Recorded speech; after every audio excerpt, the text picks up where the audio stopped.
얼마 전까지만 해도 참 비가 많이 왔죠. 비가 이렇게 많이 오면 생각나는 한자성어가 하나가 있습니다. 우후죽순. 비가 온 뒤에 여기저기서 솟아나는 죽순을 말하죠. 비가 오면 어느새 이게 잡초가 말도 못하게 자라나 있는 것들을 보게 되어지죠. 그래서 보통 이 우후죽순이라고 하는 말은 조금은 좀 부정적인 의미로 좀 사용되는 것은 아닌가 하는 생각들을 좀 우리가 해보게 되어지는데, 긍정적으로 생각해보면 그런 것 같아요. 조건이 잘 맞고 자원이 넉넉하면 모든 것이 다 잘 된다, 그런 의미라고 생각되어집니다. 우리의 믿음도 마찬가지일 것입니다. 우리가 믿음으로 이 땅 가운데 살아가려면 그런 조건과 자원이 우리에게도 필요합니다. 그것은 바로 하나님의 은혜이지요. 이 은혜가 장마비처럼 내리면 우리의 삶은 어떨까요? 장마비처럼 하나님의 은혜가 우리의 삶에 내리면 우리의 삶은 과연 어떻게 변할까요? 이 우후죽순이라는 말처럼 우리의 삶이 풍성해지고 넉넉해질까요? 그런데 우리는 하나님의 은혜가 장맛비처럼 우리에게 내리기를 원하지는 않습니다. 왜냐하면 홍수를 걱정하거든요.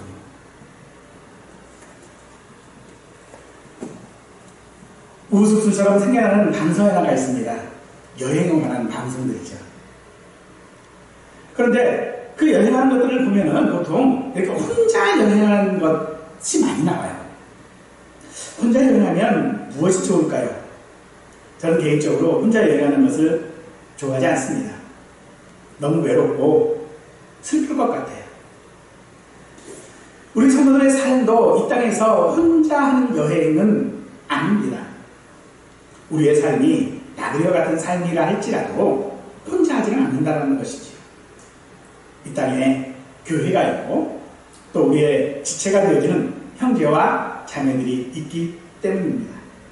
무엇보다도 우리가 혼자가 아니라고 하는 것은 예수님께서 우리에게 약속하신 것입니다. 우리가 성도로 이 땅에서 살아가는 그 모든 것들을 구원의 여정 혹은 서정이라고 하는데, 이 여정 가운데 우리는 결코 혼자가 아니라는 것이죠. 또한 이 여정에 필요한 하나님의 은혜는 언제나 우리에게 넉넉하고 풍요롭다라고 하는 것을 믿으시기 바랍니다. 그러므로 우리 성도가 살아가는 이 땅 가운데 살아가는 이 구원의 여정에 있어서 가장 중요한 것이 무엇일까요? 우리를 구원하신 분은 하나님이시고 우리로 구원받은 자녀로 살게 하시는 것도 하나님이시다라고 했습니다. 그러면 그 모든 것을 우리에게 적용시키는 사역, 그것은 바로 하나님이 우리와 함께 하시는 것입니다. 우리는 이것을 성령님의 내주하심이라고 말하고 있지요. 즉, 우리가 이 땅 가운데서 살아가는 때에 우리의 힘으로 살아가는 것이 아니라 성령의 내주하심, 즉 하나님과 함께 하시는 걸로 우리는 살아가야 한다는 것이죠. 그래서 이것을 우리는 임재 혹은 내주라고 말을 하는데, 이것은 성령님의 사역 가운데 우리 신자의 삶 속에서 평생 지속되어지는 것이기도 합니다.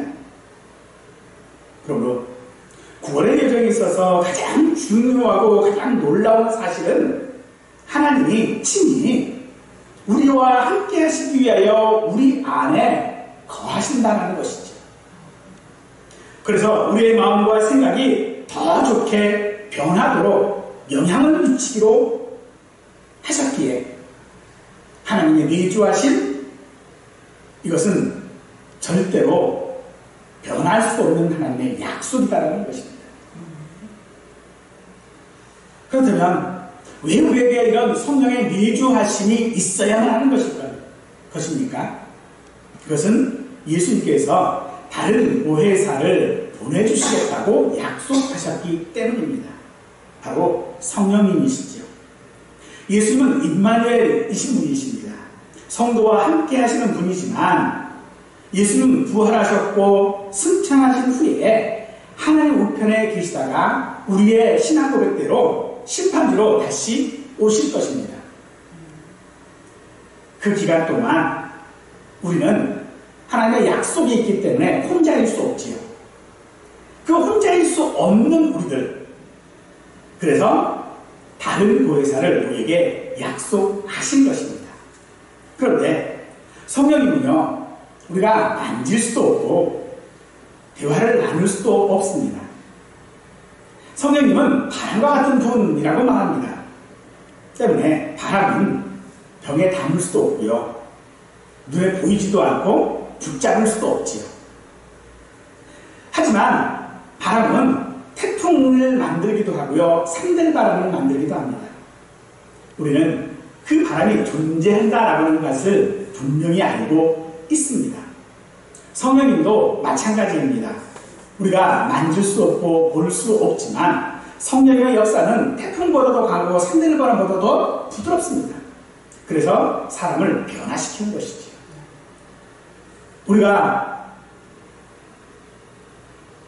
우리의 그 삶이 이 성령님의 내주하심을 통하여 늘 넉넉하고 풍성하기를 바랍니다.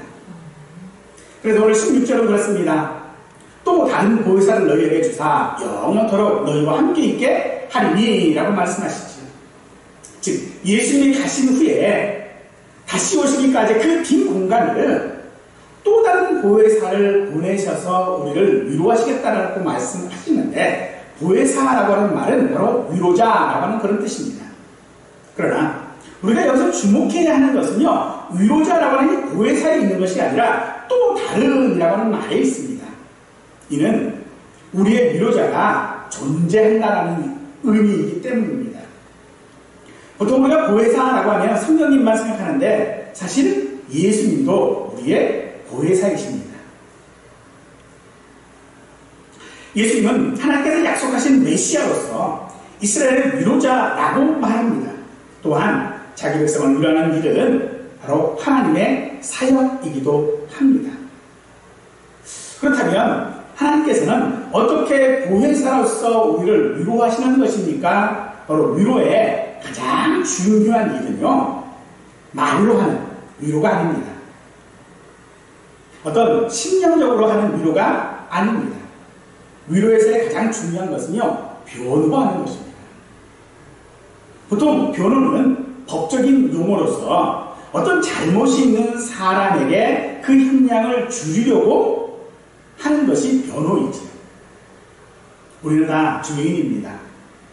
비록 죄의 용서는 받았지만 우리는 여전히 우리 마음 가운데의 죄책이 자리 잡고 있습니다. 이 죄책을 보혜사 성령께서 변호하고 계시는 것입니다. 그래서 이 보혜사 성령님의 변호는 마치 엄마가 우는 아기를 위로하는 것처럼 우리가 애통할 때에 우리를 위로하는 말씀이 되어지는 것이죠. 그러나 단지 우리가 애통할 때 위로하시는 것만을 말하는 것이 아니라는 것입니다. 우리가 어떤 일을 하려 할 때에 기꺼이 그 일을 할 수 있도록 우리를 격려하시는 것입니다. 격려하신다라고 하는 것은 단순히 마음에 위로를 주는 것이 아니라 그 보혜사의 격려는요, 직접적으로 그 일을 할 수 있는 능력을 주시는 것입니다. 위로라는 단어는요, 그래서 힘과 함께라고 하는 그런 뜻을 가지고 있는 것입니다. 따라서 보혜사의 격려 혹은 보혜사의 이 변호는요, 싸움 후에 위안을 주는 그런 것이 아니라 우리에게 싸울 힘을 주시는 것입니다. 따라서 성령의 내주로는 가장 개인적이고도 친밀한 하나님의 능력이라고 말할 수 있는 것입니다. 보혜사는 성령 하나님이십니다. 따라서 성령님은 상처받고 패배하고 애통해야 하는 우리에게 가장 자비로운 하나님의 위로인 것입니다. 그러므로 다른 보혜사를 보내주시겠다라는 이 약속은 성령님께서 우리에게 오셔서 우리가 이 땅 가운데 살아갈 수 있는 힘과 감당할 수 있는 힘과 도움을 주시겠다라고 하는 것을 강조하시는 말씀인 것입니다. 그러므로 성령께서 우리 마음에 내주하시는 것은 우리에게 강력한 힘이 되어지는 것이고 강력한 능력이 있다는 것입니다. 그래서 우리는 우리의 이 능력을 성령께서 이끌어내시는 것입니다. 그런데 이세벨의 예고에 이세벨이 엘리야를 죽이겠다라고 예고했을 때에 이 엘리야가 도망치죠. 도망치다가 지쳐서 로뎀나무 아래에 있습니다. 근데 여러분, 이 로뎀나무라는 것이 큰 나무가 아니에요. 사막의 로뎀나무니까 큰 나무가 아니에요. 그러니까 그게 별로 없어요. 근데 거기에 지쳐서 누워 있으면서 그래요. 이제는 넉넉하오니 날 좀 데려가십시오라고 해요. 여기서 엘리야는 무슨 마음으로 넉넉하다라고 했을까요? 지금 쫓기는 세 아닙니까? 도망치는 모습 아닙니까? 그런데 뭐가 넉넉하다는 걸까요? 아마도 어쩌면 이 넉넉하다라고 하는 말은요, 하나님께 따지는 것이 아닌가 생각해 봅니다. 하나님, 내가 이 정도 했으면 됐지 하나님 나한테 뭘 더 바라십니까? 내가 이 정도로 하나님의 영광을 드러냈으면 됐고 내가 이 정도로 살아냈으면 됐지 더 이상 내게 뭘 더 바라십니까? 뭘 더 바라시기에 이런 시련, 이런 어려움들을 나에게 주십니까? 하는 그런 말이 아닌가 생각해 봅니다만, 성령님은 우리 마음 가운데에 내주하시는 것을 우리에게 힘을 주신다라고 하고 있습니다. 우리는 우리 자체로는 죄인이고 무능력하고 한없이 약한 자들입니다. 그러나 우리에게 예수님께서 약속하신 그 또 다른 보혜사 성령님이 계시다면 로마서 8장에서 말씀하시는 것처럼 우리가 넉넉히 이기는 줄 믿으시기 바랍니다. 예수님께서 우리에게 약속하여 주셨고 보내주셨고 우리와 함께 하시는 보혜사는 기 혹은 에너지 뭐 이런 것들을 말하는 것이 아니라 하나님이십니다. 즉 하나님이 계시다면 우리에게는 언제나 넉넉하다는 것입니다. 하나님께서 우리에게 무엇을 하라고 넉넉하게 하시는 것이 아닙니다. 하나님 자체가 우리에게 넉넉하신 분임을 믿으시기 바랍니다. 그러나 사실 우리는 이 땅 가운데 살아가면서 예수님의 어떤 절대적인 보호와 도움 가운데 우리가 생활해야 된다는 것을 잘 알고 있는데 마치 내 삶 속에 예수님이 계시지 않는다라고 하는 것을 생각하면 망망대해 가운데 성장을 잃은 그런 파손된 선언에 그 마음일 수밖에 우리에게는 없을 것입니다. 더욱이 우리는 거칠고 험한 세상 가운데 살아가야 할 당사자들 아닙니까? 그래서 우리와 함께 하시고 우리 곁에서 우리 안에 계시면서 우리의 모든 것을 책임져 주시겠다라고 하는 이 예수님의 말씀을 사랑하는 성도들은 믿으실 수 있기를 축원합니다. 그래서 우리가 거칠고 험한 세상을 살아가는데 염려할 것이 우리에게는 없을 것입니다. 어떤 어려움들이 닥쳐온다고 해도 결코 우리는 두려워하지 않을 줄로 믿습니다. 그래서 우리는 예수님을 믿는 것이지요. 하지만 예수님을 믿는다는 건 단순한 생각이나 개념이 아닙니다. 내 삶으로 하나님과 깊은 관계를 맺는 것이 바로 예수님을 믿는 것인데, 얼마나 깊은 관계냐 하면 하나님이 내 안에 거하고 내가 하나님 안에 거할 정도로 깊은 관계입니다. 이 말은요, 우리가 이신전신이라고 이야기해 볼 수 있겠지요. 그런 관계가 되면요, 서로 바라만 봐도 무슨 생각인 줄 안다고 하지요. 하나님이 내 안에 계시고 내가 하나님 안에 있다면 우리도 그래야 할 것입니다. 그런데 17절 말씀에서 세상은 너희 그를 받지 못하나니 이는 그를 보지도 못하고 알지도 못합니다. 그러나 너희는 그를 아나니 그는 너희와 함께 거하시며 또 너희 속에 계십니다. 하나님께서 우리를 거듭나게 하실 때에 성령님은 단순히 우리를 구원하신 다음 우리 마음대로 살도록 내버려 두시는 것이 아닙니다. 오히려 우리 안에 거하신다라고 말하고 있습니다. 하지만 세상은 이 성령님을 볼 수도 없고 알 수도 없습니다. 그러나 우리는요, 보고 알 수 있습니다. 우리 안에 계시기 때문입니다. 성령님이 내주하시는 이유는 우리와 함께 하시기 위한 것처럼 우리는 우리 안에 계시는 성령님을 알 수 있습니다. 그 방법이 무엇입니까? 바로 예배인 것이죠. 물론 불신자들도 겉으로는요, 하나님을 예배할 수 있습니다. 그들도 기도할 수 있고요, 헌금도 할 수 있고요, 찬양도 할 수 있고요, 때로는 설교도 할 수 있고요, 가르칠 수도 있습니다. 그러나 그들은 하나님을 기쁘시게 할 수 없습니다. 오직 성도만이 예배할 수 있고 오직 성도만이 하나님을 기쁘시게 하는 줄 믿으십시오. 그러므로 성령의 내주로 인해 우리는 이 성령의 내적 인도와 격려를 받아서 하나님과의 어떤 관계들을 인정하고 그 속에서 하나님에 대한 신앙을 고백하는 방식을 통하여 우리가 하나님 안에 거할 수도 있고 또 하나님의 격려와 위로를 받을 수 있는 것입니다. 그러므로 이 위로라고 하는 것은요, 성령님께서 우리 사람들 속에서 행하시는 일 가운데 하나인 것이 분명해지는 것입니다. 예수님은 우리를 향한 사랑을 끝까지 변함이 없으시고 그 사랑을 우리에게도 요구하십니다. 그러나 우리는 환경에 따라서 변하는 사람입니다. 한결같지가 못합니다. 그럼에도 불구하고 예수님은 우리가 그런 사랑을 할 것이라고 기대하고 계시죠. 우리에게는 그런 능력이 없습니다. 예수님도 그걸 너무나도 잘 알고 계시죠. 그래서 우리에게 성령님을 보내주시겠다라고 약속하셨고 우리가 성령님의 내주를 통하여서 그런 사랑을 할 수 있게 되어짐으로 말미암아 예수님은 당연히 우리가 예수님처럼 변함없는 사랑을 할 것으로 기대하시는 것입니다. 그러므로 우리는 이사야서 32장의 말씀을 주목해 볼 필요가 있습니다.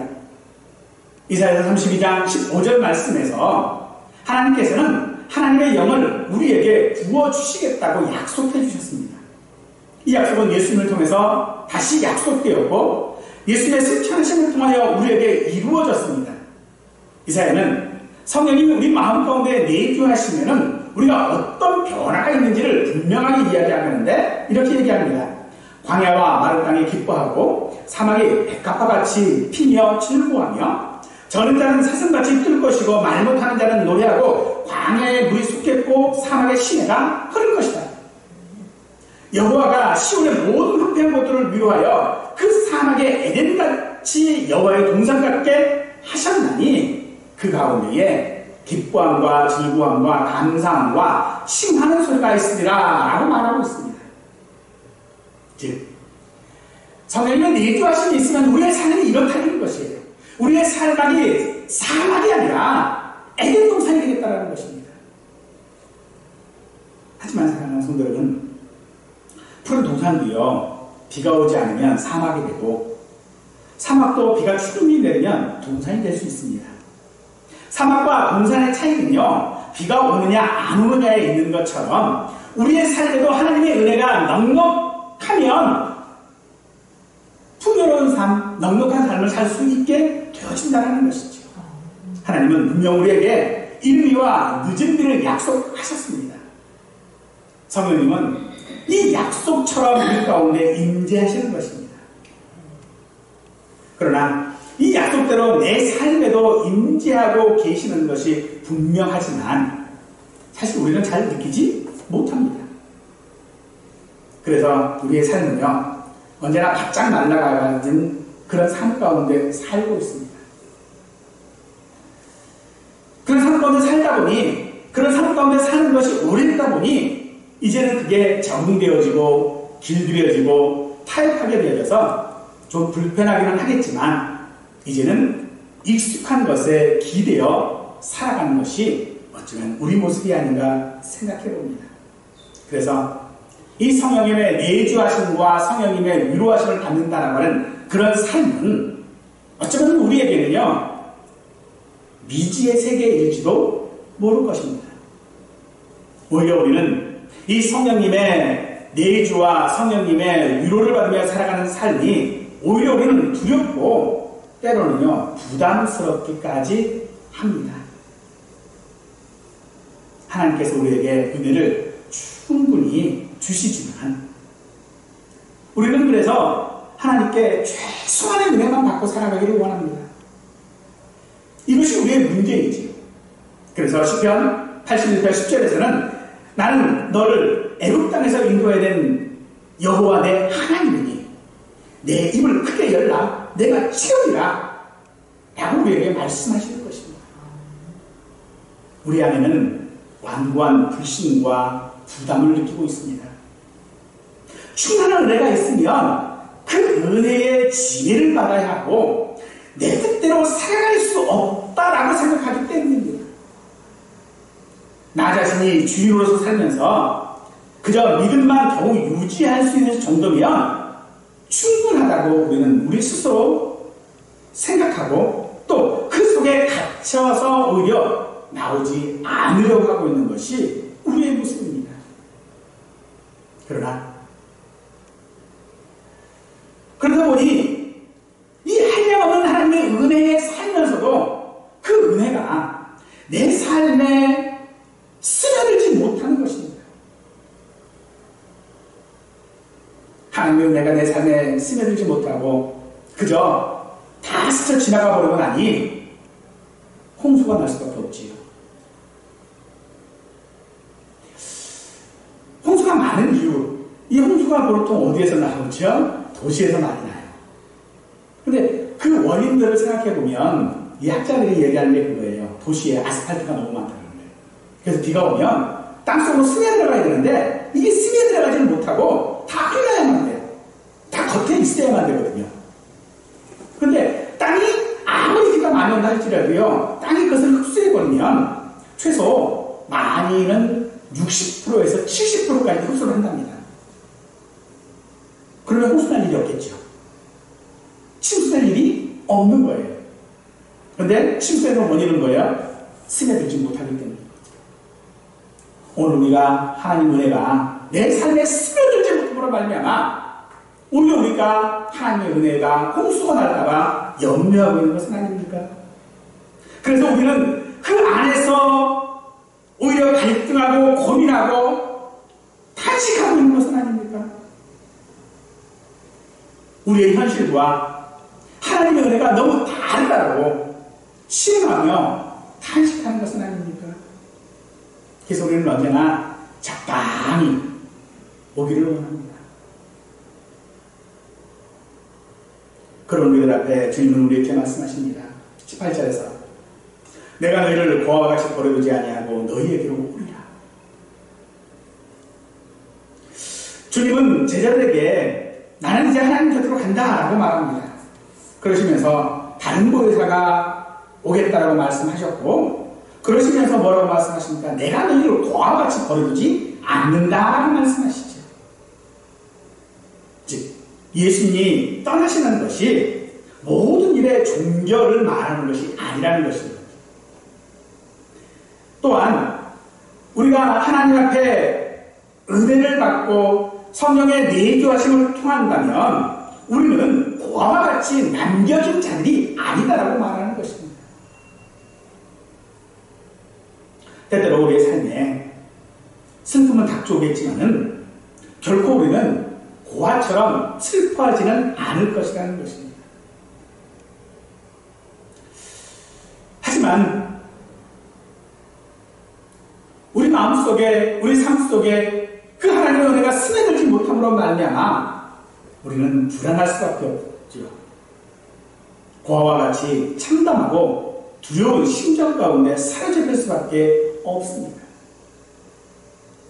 그럼 우리의 마음을 주님께서는 헤아리셨기에 우리가 신앙 가운데서 우왕좌왕하지 않도록 친히 우리를 고아와 같이 버려두지 않겠다고 약속하고 계시는 것입니다. 오늘날 많은 성도들 가운데는요, 이 고와 같은 심정을 가지고 있고 그 심정에 사로잡혀 있는 분들이 적지 않은 것을 보게 되어집니다. 겉으로 보면 대부분 다 행복한 삶을 살아가고 있는 것처럼 보입니다. 하지만 그 안에는요, 어느 때보다도 깊은 고독과 불안 속에서 살아가고 있고, 주변에 친구들도 있고 가족들도 있음에도 불구하고 막연히 외롭고 불안한 상태로 지내는 경우들이 더 많습니다. 하지만 우리는 달라야 합니다.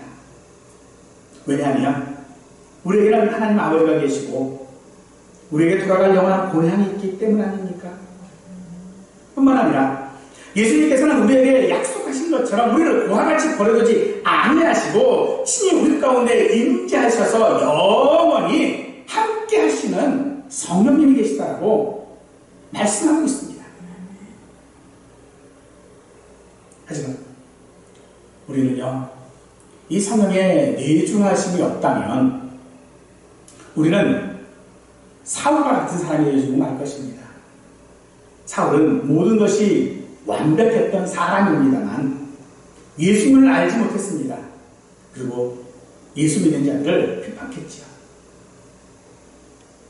그가 그런 이유는 그 안에 성령이 계시지 않기 때문이었죠.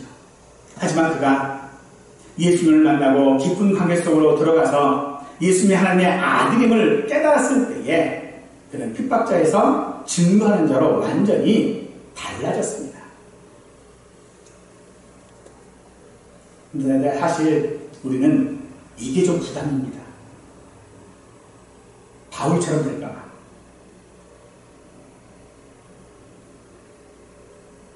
이게 부담입니다.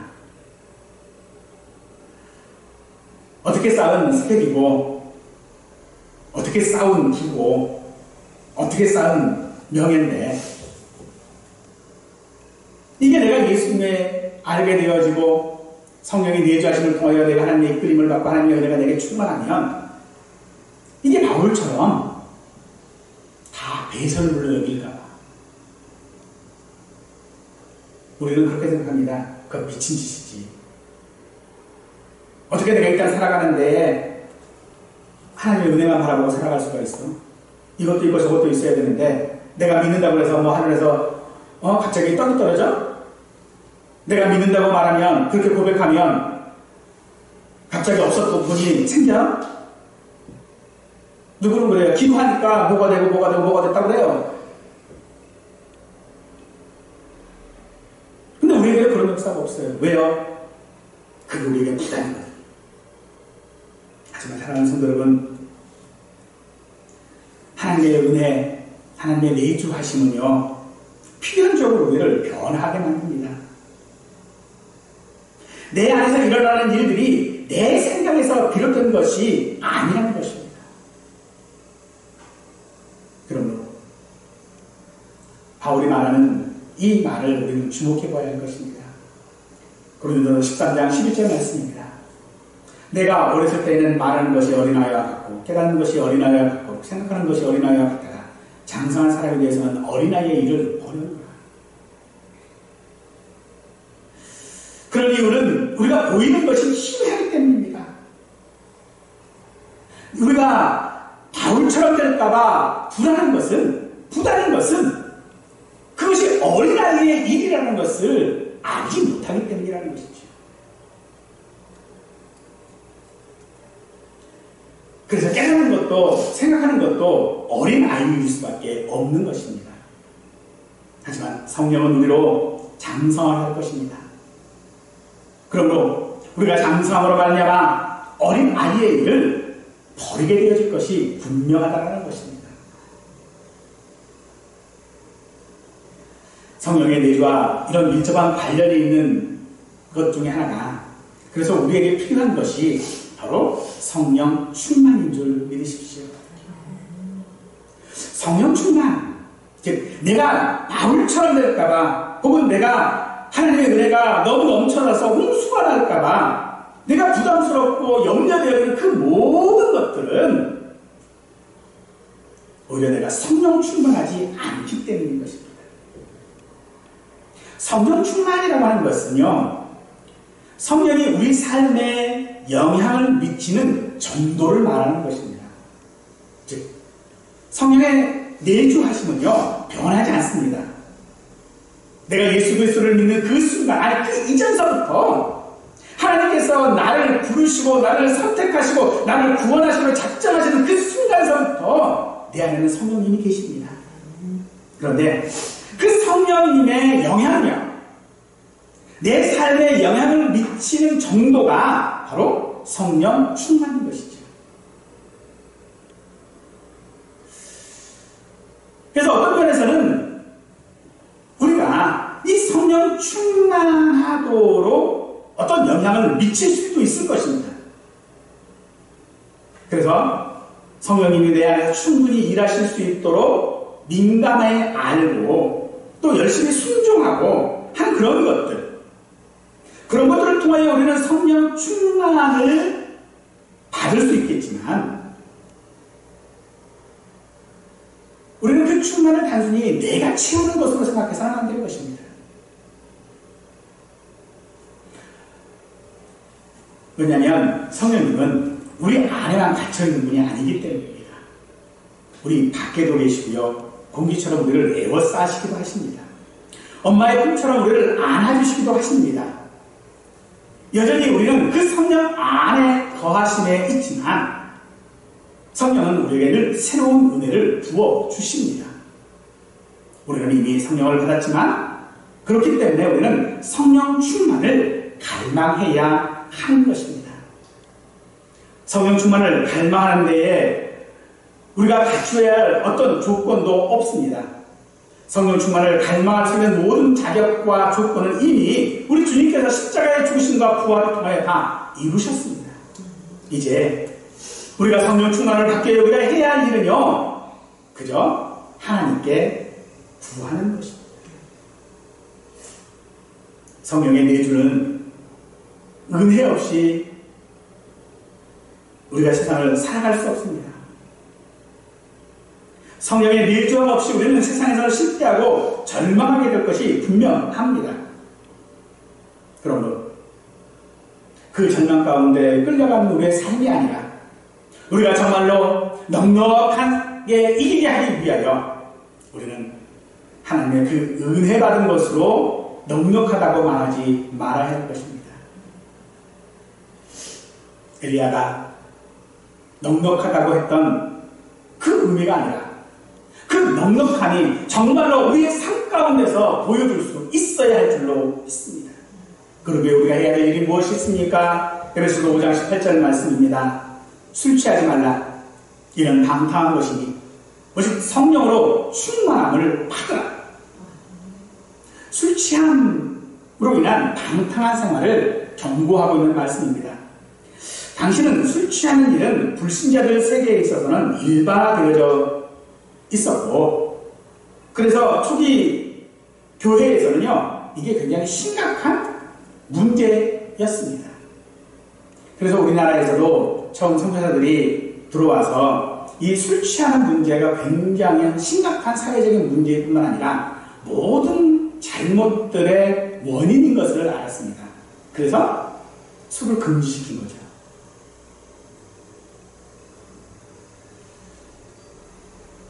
왜냐하면 술 취한다고 하는 것은 단순히 그 자체의 문제가 아니기 때문이죠. 그것으로 인하여 우리 생활이 무절제이고 우리 생활이 너무나도 쉽게 방탕하게 된다라고 하는 것입니다. 여러분, 우리가 정말로 성령의 내주하심을 통하여 성령의 충만함을 받기 위해서는 우리가 가지고 있는 우리 생활 가운데 방탕한 것들, 곧 어리석은 일들을 우리는 우리 스스로 금할 수 있어야 할 것입니다. 그러할 때에 우리는 그 성령 충만을 통하여 단순히 우리의 구원뿐만 아니라 우리의 삶이 능력 있는 삶으로 살아갈 수 있게 되어지는 것입니다. 이것은 이미 우리 성도들에게 내주하시는 성령님께서 우리를 온전히 지배하시고 인도하신다라고 하는 것을 말하는 것이 곧 성령 충만입니다. 하지만 이 성령 충만은요, 결코 인위적인 그런 것이 아닙니다. 성령에 의해서 체험되어지는 것이고요, 이 성령의 충만은 어떤 제한을 하는 것이 아니라 모든 것을 자유하게 하시는 줄로 믿으시기 바랍니다. 성령이 우리에게 충만하시면 성령은 우리에게 커다란 영향력을 미칠 뿐만 아니라 때로는 압도적인 영향력을 미치게 할 것입니다. 그러면 우리의 마음이 기쁨과 감사와 사랑에 흘러 넘치게 되어질 것입니다. 성령 충만으로 세상에서 우리의 삶은 삶의 모든 것의 주도권이 하나님께 있음을 우리는 알게 될 것입니다. 그러므로 우리는 하나님과 함께 하심으로 말미암아 내 삶이 언제나 하나님 앞에서 하나님을 사랑하고 하나님의 계명을 지킬 수도 있고요, 여러 가지 것들을 통하여 우리의 삶이 변화되어짐으로 말미암아 세상에서 빛과 소금의 역할들을 충분히 감당할 수 있게 됩니다. 하지만 처음 우리의 삶은요, 세상에서 얼마나 조롱거리였습니까? 조롱거리일 수밖에 없지요. 뭐 하나 제대로 한 게 없고, 은혜 받았다고 해도 다 무수가 나버리고 다 흘러가 버리고, 어느 것 하나 하나님의 뜻에 따라 살아가지 않으니 방탕한 생활들 가운데 있으니 문제일 수밖에 없겠지요. 우리가 그랬습니다. 성도라고 하는 말이 그럽니다. 그런 말이었습니다. 야, 저 사람 예수쟁이래. 하지만 나중에 그 말은요, 우리에게 영광스러운 말이 되어져야 합니다. 사랑하는 성도 여러분, 오늘 저와 우리들의 삶이 세상에 조롱받는 삶으로 남지 않기를 원합니다. 그래서 성령의 그 내주하심이 그저 능력으로 나타나는 것이 아니라 우리의 삶 가운데서 나타나심으로 말미암아 하나님이 나와 함께하고 계심을 보여주십시오. 하나님이 나와 함께 하시니 우리가 세상을 이기는 방법입니다. 하나님이 나와 함께 하심을 보여주는 것만큼 내가 넉넉하게 이 땅 가운데서 이기는 삶은 없다라는 것입니다. 오늘날은 많은 사람들이 이 믿음이라고 하는 것을 논리적인 차원에서 자꾸 설명하려고 합니다. 그래서 내가 이해할 수 있는 범위 내에서, 그래서 그거 안에서만 설명하려고 하지요. 하지만 하나님은 우리에게 놀라운 기적들을 보여주실 것입니다. 그 기적이 무엇입니까? 절대 변하지 않는 내가 변한 것입니다. 조롱받던 내가 하나님 앞에 영광을 돌리는 것인 줄 믿으십시오. 왜냐하면 성령님이 우리 안에서 우리가 우리의 능력이 아닌 우리의 능력을 넘어서게 하는 삶을 살게 인도하시기 때문입니다. 사랑하는 여러분, 우리의 삶이 성령의 내주하심을 통하여 그 능력으로 나를 넘어서고 세상의 조롱을 넘어서서 하나님께 영광이 되어진 그런 삶이 되시기를 간절히 축원하겠습니다.